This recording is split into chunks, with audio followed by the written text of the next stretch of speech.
आज हमारा जो टॉपिक है वाच्य है। आज हम वाच्य पढ़ेंगे। वाच्य किसे कहते हैं और इसके कितने भेद होते हैं। ठीक है। वाच्य होते क्या हैं? क्रिया के जिस रूप से क्रिया, जब हम वाक्य लिखते हैं वाक्य में तीन चीजें होती हैं, कर्ता, कर्म और क्रिया।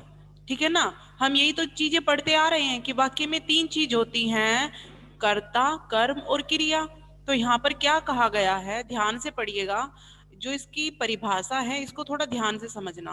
क्रिया के जिस रूप से यह पता चले कि क्रिया कर्ता के अनुसार हो रही है, कर्म के अनुसार हो रही है या भाव के अनुसार हो रही है, ठीक है, उसे हम वाच्य कहते हैं। जैसे यहाँ पर एक वाक्य दिया गया है, अरुण के पिताजी शानदार बल्लेबाजी कर रहे हैं। ठीक है। तो अरुण के पिताजी यहाँ पर क्या हो गया, कर्ता। ठीक है। बल्लेबाजी कर्म, बल्लेबाजी कर्म, कर्म क्यों है, क्या कर रहे हैं, बल्लेबाजी कर रहे हैं ना। कर्म का मतलब काम, तो वो क्या कर रहे हैं, बल्लेबाजी कर रहे हैं, क्रिया हो गई। ठीक है। यहाँ क्रिया कर्ता अरुण के पिताजी के अनुसार हो रही है। अब यहाँ पर ध्यान से देखिए, जो क्रिया कर रहे हैं, कर रहे हैं जो लिखा है यहाँ पर, वो किसके अनुसार लिखा गया है, अरुण के पिताजी। अरुण के पिताजी शानदार बल्लेबाजी कर रहे हैं, मतलब जो कर रहे हैं, जो क्रिया आई है वो किसके अनुसार आई है, अरुण के पिताजी के अनुसार, मतलब कर्ता के अनुसार आई है। तो यहाँ पर जो है क्रिया किसके अनुसार हो रही है, कर्ता के अनुसार। ठीक है। वाच्य के प्रकार, वाच्य के तीन प्रकार होते हैं, करित्र वाच्य, कर्म वाच्य और भाव वाच्य। अब करित्र वाच्य क्या होता है, करित्र वाच्य क्या होता है, जिस वाक्य में क्रिया कर्ता के अनुसार होती है, जिस वाक्य में क्रिया कर्ता के अनुसार होती है उसे हम करित्र वाच्य कहते हैं। जैसे हमने उदाहरण ऊपर भी पढ़ा है, जब हमने परिभाषा पढ़ी है तभी एक उदाहरण दिया गया है जो जो करित्र वाच्य का है, क्योंकि उसमें क्रिया कर्ता के अनुसार हो रही है। क्रिया के उस रूप को हम करित्र वाच्य कहते हैं। इसमें लिंग एवं वचन प्राय कर्ता के अनुसार होते हैं। जो लिंग वचन होते हैं वो किसके अनुसार होते हैं, कर्ता के अनुसार होते हैं। जैसे बच्चा खेलता है, घोड़ा भागता है। ठीक है। कर्म वाच्य, कर्म वाच्य में क्या होता है, जिस वाक्य में क्रिया कर्म के अनुसार होती है ना। अभी हमने कर्ता के अनुसार पढ़ी थी, अभी हम कर्म के अनुसार कैसे होती है क्रिया, ये देखिए। क्रिया के इस रूप को कर्म वाच्य कहते हैं। इसमें लिंग और वचन प्राय कर्म के अनुसार होते हैं। जैसे अब उदाहरण ध्यान से पढ़ना, भारत पाक युद्ध में अनेक सैनिक मारे गए। ठीक है। भारत पाक युद्ध में अनेक सैनिक मारे गए। यहाँ मतलब यहाँ पर जो सैनिक है मारे गए, है ना। छात्रों द्वारा नाटक प्रस्तुत किया जा रहा है। यहाँ पर नाटक छात्रों, छात्रों के लिए क्रिया नहीं आई है, यहाँ पर किसके अनुसार क्रिया हो रही है, नाटक।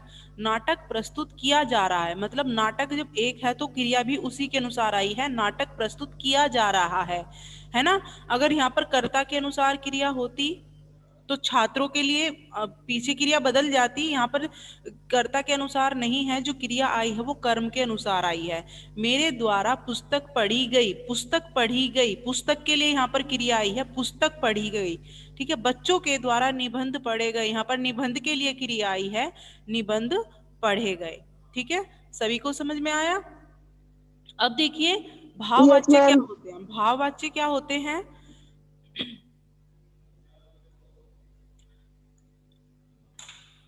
यहाँ पर देखिए भाववाच्य क्या होता है, उसमें मुख्यतः अकर्मक क्रिया का ही प्रयोग होता है। अकर्मक क्रिया क्या होती है, जिसमें जो है कर्ता और क्रिया होते हैं, है ना।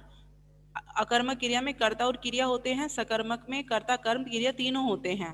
तो यहाँ पर जो होती है मुख्यतः अकर्मक क्रिया ही होती है। इसमें क्रिया सदैव पुल्लिंग अन्य पुरुष एक वचन में प्रयुक्त होती है। जैसे छवि से सोचा नहीं जाता, मतलब यहाँ पर भाव का प्रयोग हो रहा है कि उससे सोचा नहीं जाता, किसी से चला नहीं जाता। ठीक है। तो यहाँ पर भाववाच्य हो गया। अब नीचे ना कुछ इनके जो है बदले रूप दे रखे हैं कि हम करित्र वाच्य को कर्म वाच्य और भाववाच्य में कैसे बदलते हैं। ठीक है। जैसे यहाँ पर उदाहरण दिया है, श्यामा उपन्यास लिखती है। श्यामा उपन्यास लिखती है, इसको हम कर्म वाच्य में बदलेंगे तो क्या होगा, श्यामा के द्वारा उपन्यास लिखा जाता है। ठीक है, मुकुल ने उपन्यास लिखा, मुकुल से उपन्यास लिखा गया, मुकुल से उपन्यास लिखा गया। ठीक है, विपाशा उपन्यास लिखेगी, विपाशा के द्वारा उपन्यास लिखा जाएगा। मतलब यहाँ पर तीनों काल में दिया है, अगर लिखती है तो लिखा जाता है, उपन्यास लिखा, लिखा गया, है ना, लिखेगी तो लिखा जाएगा। ठीक है, समझ में आया। अभी देखो करित्रवाच्य को भाववाच्य में कैसे बदलेंगे। बच्चे नहीं दौड़ते, यहाँ पर भाववाच्य में बदलना है, बच्चों से दौड़ा नहीं जाता। भाववाच्य में कैसे लिखेंगे, बच्चों से दौड़ा नहीं जाता। पक्षी नहीं उड़ते, पक्षियों से उड़ा नहीं जाता। बच्चा नहीं सोया, बच्चे से सोया नहीं जाता। तो यहाँ पर कौन सी क्रिया हो गई है, सॉरी कौन सा वाच्य बनाया हमने यहाँ पर, भाववाच्य। ठीक है, उसके बाद आइए यहाँ पर देखिए वाच्य और उसके भेद दिए हैं कुछ, है ना। यहाँ पर 3 ऐसे वाक्य सोचकर लिखिए जिनके अंत में नहीं किया जाता है, करता है और किया गया आए, है ना। जैसे क्रिया में प्रयोग कर्ता के अनुसार अगर हम करते हैं तो बच्चा रोता है, बच्चा रोता है।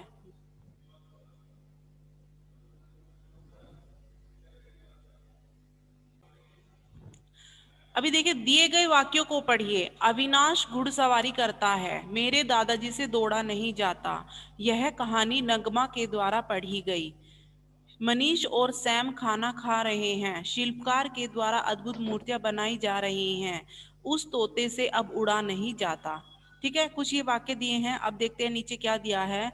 अब अपने साथी के साथ वाक्यों को तालिका के अलग अलग खाने में वाच्यों के अनुसार लिखकर मतलब छाट कर लिखिए। तो यहाँ पर हमें इन वाक्यों को छाटना है कि कौन सा कर्मवाच्य का है, कौन सा कृतवाच्य का है और कौन सा भाववाच्य का है। तो ठीक है, हम उनके सामने लिख देते हैं।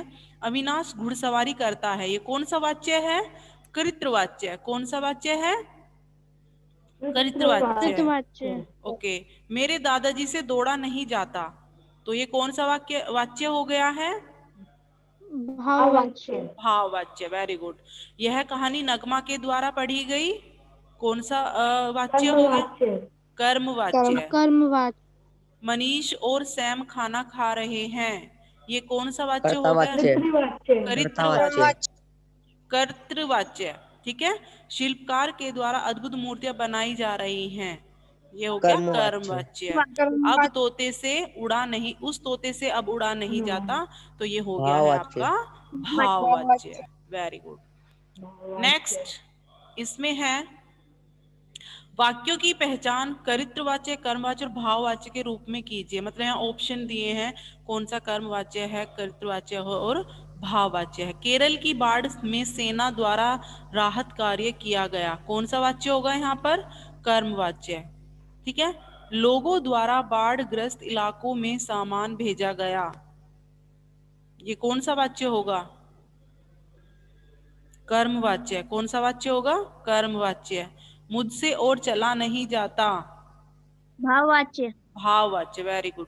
सुमित हमेशा अपना कार्य समय पर करता है, कर्तृवाच्य। कृतवाच्य। स्वाति अभी तक अपना काम कर रही है, ये भी कौन सा वाच्य होगा, कृतवाच्य। कृतवाच्य। निम्नलिखित क्रियाओं का प्रयोग करते हुए कृतवाच्य, कर्मवाच्य और भाववाच्य से संबंधित एक एक वाक्य बनाइए। कृतवाच्य से, जैसे मोहन पुस्तक पढ़ रहा है, ठीक है। कर्मवाच्य से बनाएंगे मेरे द्वारा पत्र लिखा गया। भाववाच्य से मुझसे खाया नहीं जाता, ठीक है।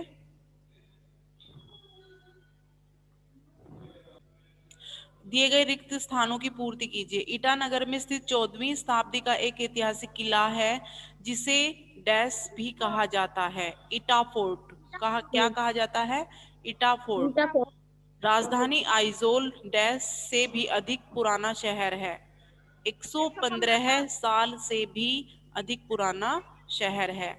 विश्व की तीसरी सबसे ऊंची पर्वत चोटी डैश राज्य की सुंदरता में 4 चांद लगाती है, कंचनजंगा। यस, कंचनजंगा। नीलांचल पर्वत पर स्थित डैश का मंदिर असम के प्रमुख दर्शनीय स्थलों में से एक है, तो कौन सा मंदिर है, कामाख्या देवी का मंदिर। कौन सी देवी का? कामाख्या देवी का मंदिर। ठीक है, दिए गए प्रश्नों के उत्तर दीजिए। यहाँ पर प्रश्न है, पूर्वोत्तर के राज्यों में पर्यटन के लिए सबसे अच्छी बात क्या है? यहाँ पर पर्यटन के लिए एक अच्छी बात वही बताई गई है कि अगर हम पूर्वोत्तर के राज्य, एक राज्य में घूमने के लिए जाते हैं तो वहाँ के लगभग सारे राज्यों का जो है भ्रमण कर सकते हैं, सैर कर सकते हैं, उनको देख सकते हैं, है ना? समझ में आया? उज्जैनता प्लेस कहाँ है और इसे किसने बनवाया था? तो ये 2 क्वेश्चन आपको अपनी उत्तर पुस्तिका में लिखने हैं, और वाच्य के भी 2-3 प्रश्न हैं जो आपको अपनी उत्तर पुस्तिका में लिखने, अपनी नोटबुक में लिखने हैं। ठीक है।